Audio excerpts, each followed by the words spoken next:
மனசாட்சிடா.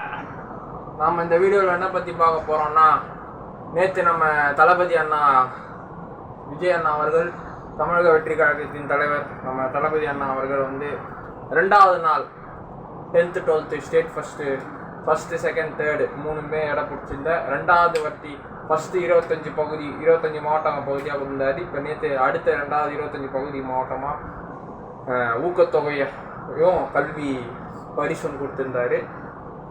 So நேற்று தான் நம்ம அண்ணன் வந்து அரசியல் பேசினார், நீட்டை பற்றி பேசினார். ஸோ ஒன்றிய அரசுக்கு அவரும் கோரிக்கை வச்சிருக்கிறாரு, இந்த நீட்டை வந்து மாநில அரசுங்களால் கிராமப்புற மக்கள் வந்து கஷ்டப்படுறாங்க, கிராமப்புற மக்களுக்கு இந்த நீட் வந்து எவ்வளோ பிரச்சனையாக இருக்குது.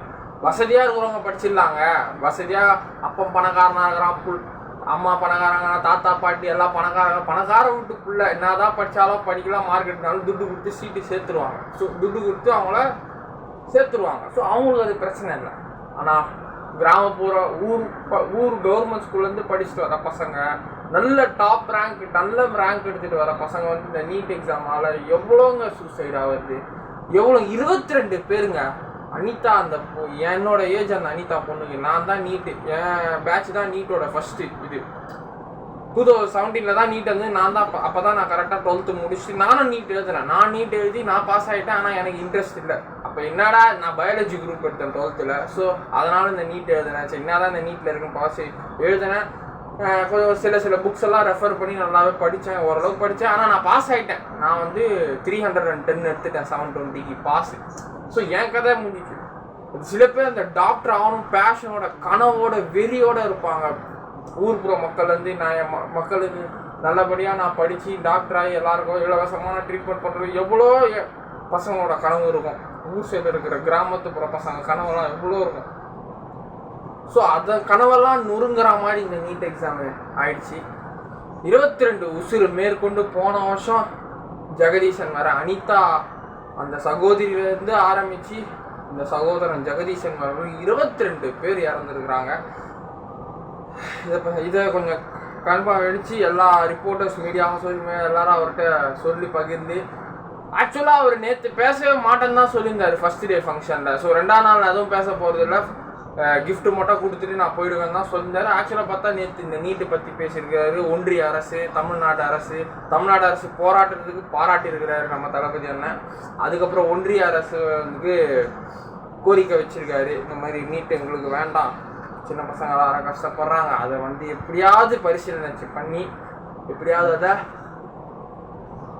ரத்து பண்ணிடுங்க தமிழ்நாட்டுக்கு அப்படின்னு தாவேகா தலைவருமான நடிகருமான நமது விஜய் தளபதி அண்ணா அவர்கள் சொல்லியிருக்கிறாங்க.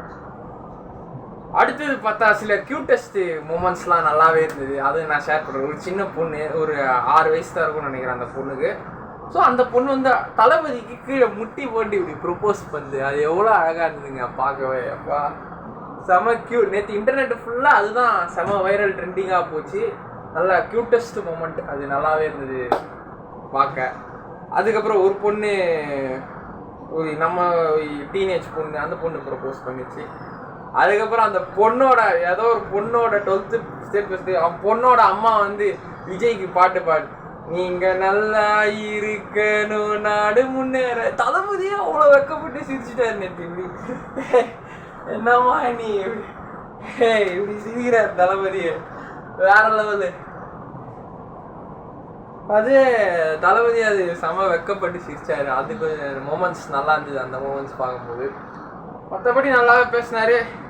படிப்பு மட்டும்தான் ஒன்றுமே வாழ்க்கையில் இல்லைன்னு சொல்லியிருந்தாரு. படிப்பை தாண்டி தோல்வி அடைஞ்சவங்களுக்கும் அதையே சொல்லியிருக்காரு. தாண்டி நாடு உலகம் ரொம்ப பெருசுங்க, எவ்வளோ ஆப்பர்ச்சுனிட்டிஸ் இருக்குங்க. ஸோ ஒன்று இல்லைனா இன்னொன்று இல்லைனா இன்னொன்று. ஸோ ஆப்பர்ச்சுனிட்டிஸ் இருக்குது, அதை நல்லதை மட்டும் கற்றுக்கோங்க, நல்லது மட்டும் செய்யுங்க அப்படின்னு தளபதி சொல்லிக்கிறாரு.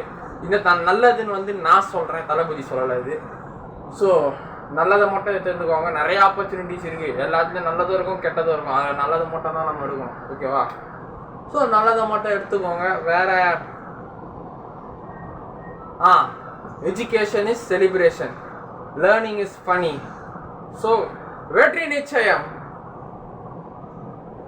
நான் ஒரு டிவிக்கு உறுப்பினர் கார்டு வச்சிருக்கிறேன். அதனால் ஒரு டிவிக்கு உறுப்பினராக தான் இருப்பேன். யாராவது சேப்பாக்கத்தில் என் வீடியோ டிவிக்கு யாருன்னா பார்த்தீங்கன்னா எனக்கு எதனா ஒரு கட்சியில் எதனா வேலை போட்டு கொடுங்க, வேலை இல்லாமல் இருக்கிறேன். வெற்றி நிச்சயம். தளபதி இப்படி பணம் காட்டினார்.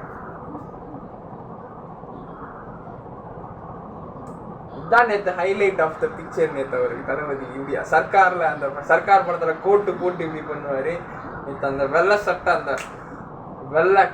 வெள்ளை சட்டையோட அந்த அரசியல் வணக்கம் அதுதான். மக்களே வணக்கம் வணக்கம் வணக்கம் வணக்கம். ஸோ அந்த அரசியலோட வணக்கத்தை நேற்று தான் கொஞ்சம் பாலிடிக்ஸ் பேச ஆரம்பிச்சுக்கிறார் தளபதி. இனிமேல் என்னென்ன பேச போகிறாரோ பார்ப்போம், பொறுத்திருந்து. ஸோ வெற்றி நிச்சயம். உழைச்சிக்கிட்டே இருப்போம். பிடிச்சதை பண்ணுங்க, யாருக்கும் ஹர்ட் பண்ணாதீங்க, யார் மனசையும் ஹர்ட் பண்ணாதீங்க. உங்களுக்கு தோணுதை பண்ணுங்க, நல்லதை பண்ணுங்க. பிறர் வயிற்றில் அடிக்க வேணாம், பிறர் வயிறை எரிய வைக்க வேணாம், பிறருக்கு தீங்கு நினைக்க வேணாம்.